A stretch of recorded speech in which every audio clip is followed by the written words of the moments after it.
Hello everybody, welcome back to my channel. If you're new here, my name is Lynn. If not, welcome back.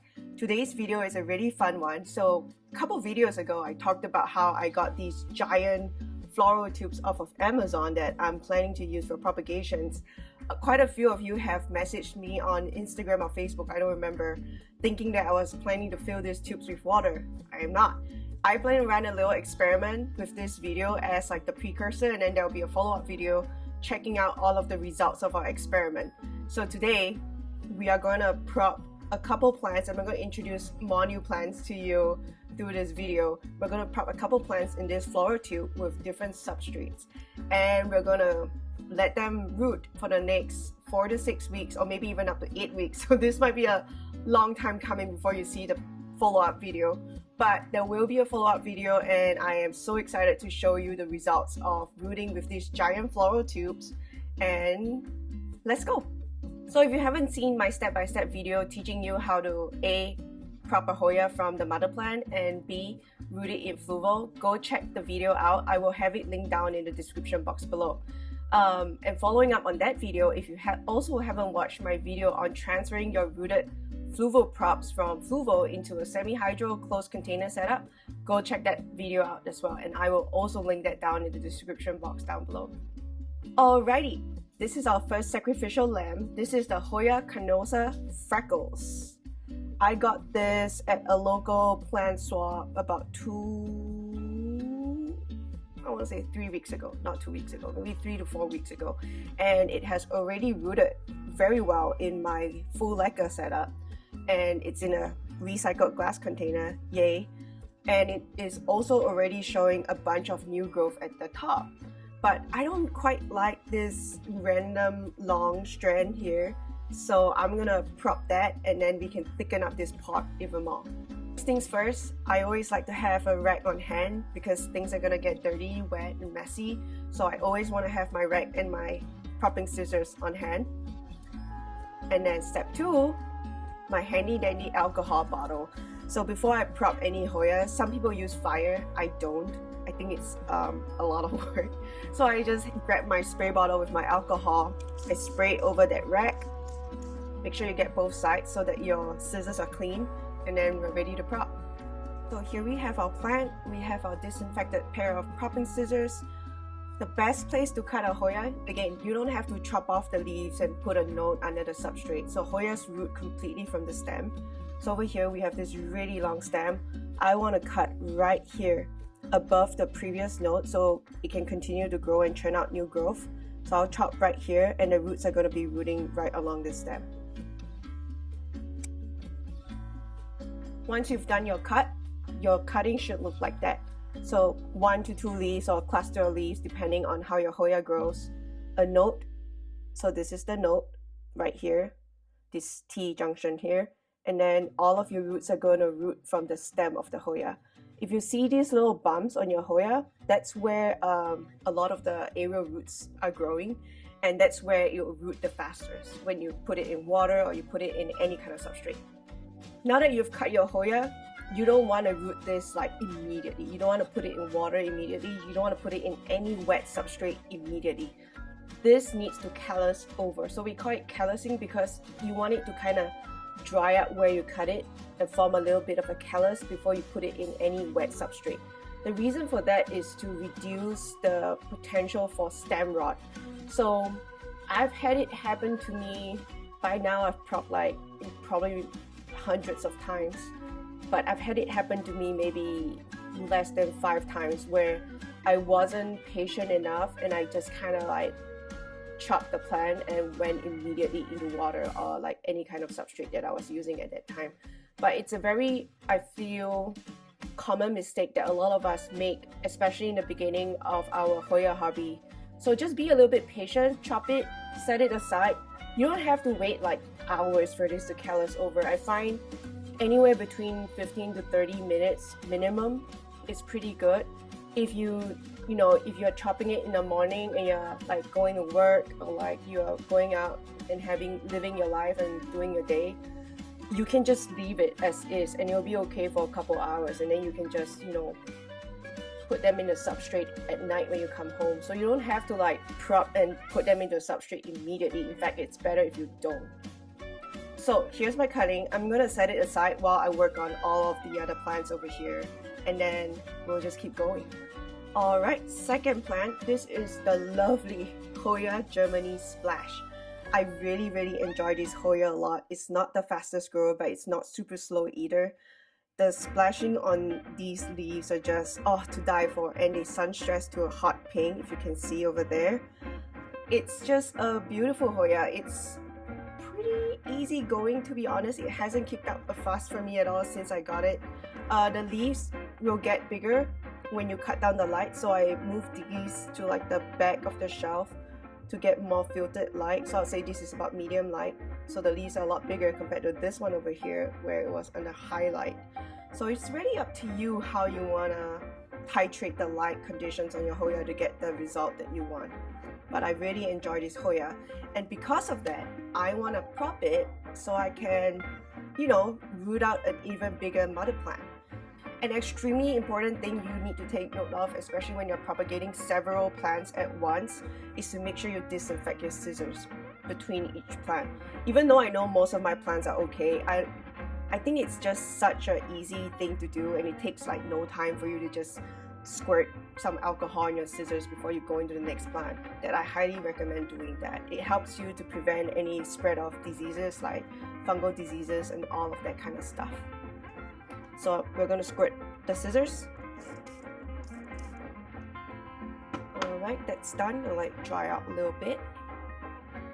Okay, so the same thing with the Hoya carnosa freckles. You're going to want to keep like a node and then the stem. So we're going to cut right here. Perfect. And this is our Hoya cutting. One node, 2 leaves, and the stem, and a bunch of area roots where the new roots are going to grow up from. And this needs to sit aside to callus. And then I'm going to trellis this again so that the plant feels supported and can continue to churn out new growth. Moving on to the next plant. This is a tiny one because I got it as a 1 node 2 leaf cutting back in May, I think. It's an extremely slow grower. This is the Hoya flagellata.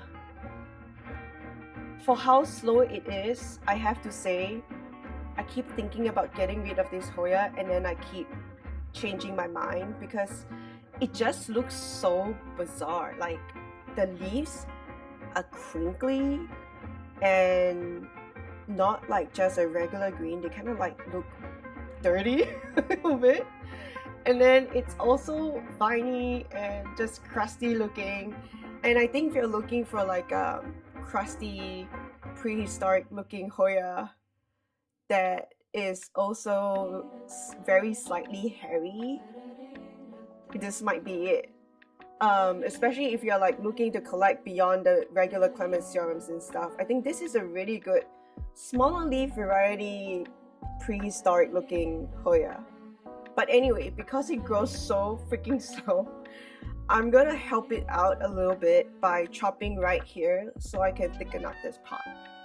In scissors, spray it down.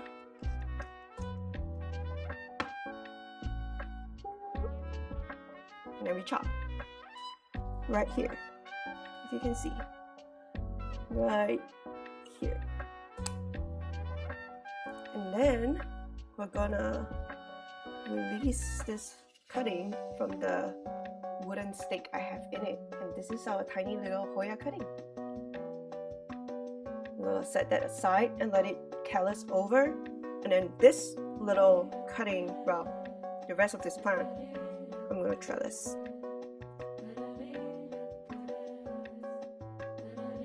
Boom shakalaka, and that's done. Now on to my final Hoya for today's video that we're going to be propagating for this experiment. This is the wondrous Hoya clemencerum black splash. If you watched my Hoya clemencerum collection video recently, you would have seen this Hoya. When I brought a cutting of this plant to a recent plant swap, a lot of people were just like blown away by this Hoya. And ever since that Hoya clemencerum video went live, I've had a lot of inquiries about this Hoya as well. And Shelly, if you're watching this video, I am so sorry. I know I said I don't have extra cuttings, and I really don't, because I'm gonna prop one cutting for myself. So as usual, make sure you spray it down. Oh, my favorite child. I am so sorry. We're gonna cut right here and leave this entire stem for rooting. The Hoya Clemencerum Black Splash develops a ton of aerial roots, and because of that, it roots really easily. So we're gonna chop right here. And it's done. Release our cutting. Look at this beauty. I mean, she's show-stopping. Like, if you walk by her, you're just gonna be like, whoa, what the hell's that? Same thing, again, look at the T. We have one node, we have our leaf, and we have a long stem for rooting. And that's gonna go to one side and callus over. She looks so sad now. Alright, now that we have all 4 cuttings already made, I'm gonna step aside for a little bit and let all of them callus over, and I'll be right back. I'm back. It's been about 1 hour. So all of our plants should be nice and calloused already. And we're ready to move on to step 2. I almost forgot, before we start putting all of these cuttings into our substrate, I want to talk a little bit about my rooting solution. So if you haven't watched my propagation video, I really highly recommend it. I break it down like bit by bit. But I do root all of my plants in Rapid Start from General Hydroponics. I really enjoy this product, and I can say with certainty that the plants do root faster when you add Rapid Start into your rooting solution. So I highly recommend it, and you can find it on Amazon. I'll link the Amazon product page for Rapid Start to the description box down below. So what is the experiment about? We're going to do 4 different cuttings in 4 different substrates in all of these giant floral tubes.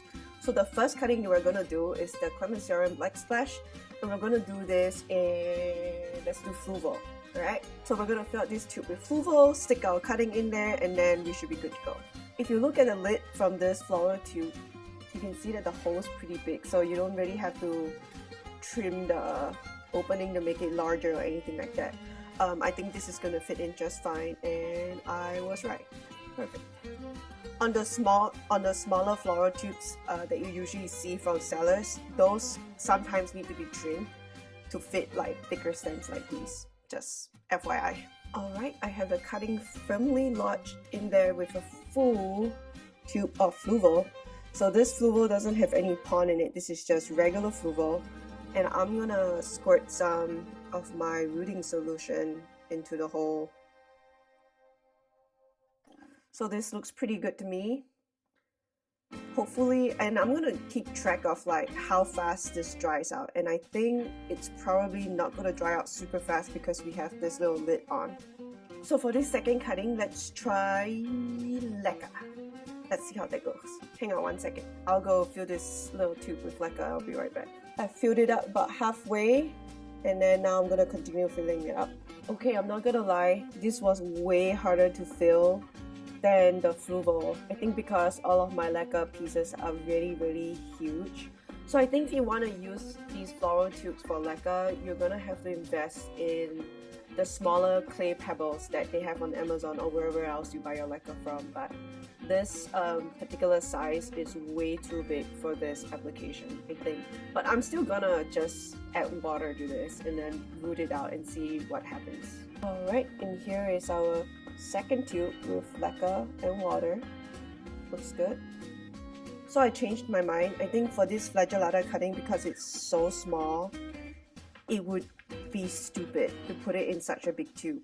So I'm gonna pivot a little bit and put it in a smaller size floral tube. This is the regular size that you usually get from sellers. And we're gonna fill this up with perlite. Okay, I'm not gonna lie, I don't like this. It's very dusty, and I would not personally do this again indoors because it's just so dusty. I just went to the bathroom to give this a quick little rinse down because it was just so dusty. I just filled it up with my Rapid Start, so this is also ready to go. Okay, so for the very last tube, we're gonna do something that I see a lot of sellers doing, which is mix fluval and pond. I think this is a much more economical way to kind of double up your fluval volume and spend less money rooting with fluval, if that makes sense, because some people mix fluval with pond, but both of those things are expensive. So I've seen a lot of sellers mix fluval with perlite. I've not personally tried it myself, but I think this could be something that might work out for a lot of you out there if you're trying to save some money or if you cannot find pond. Alright, here we have our cup of fluval and perlite, and I'm gonna fill this tube with it.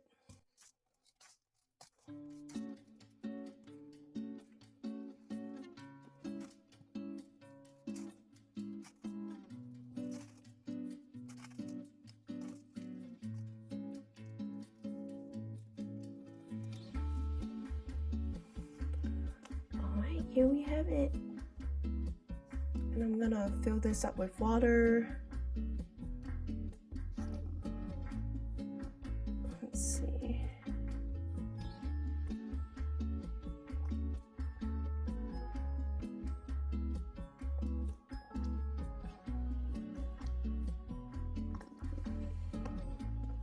Okay.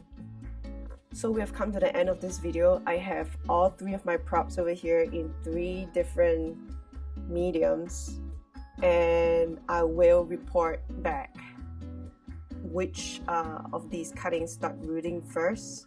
Obviously there will be some differences because some of these are faster growing Hoyas. It's not the perfect experiment, but I just wanted to know if these tubes would work with any of these substrates that people would regularly use, and then I think that should help you then understand if you want to use these tubes for your propagations at home, or if you're running a business, this could be a viable option instead of those tiny little tubes. And that brings me to the end of our video today.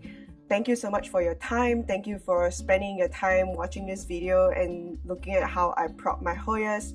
If you're interested in a more in-depth video, all of that information is going to be down in the description box below, and I will be reporting back on the progress of these props on Instagram and on Facebook. And then hopefully in about 4 to 8 weeks, I will show you how these 3 props, those 4 props have done in the different substrates.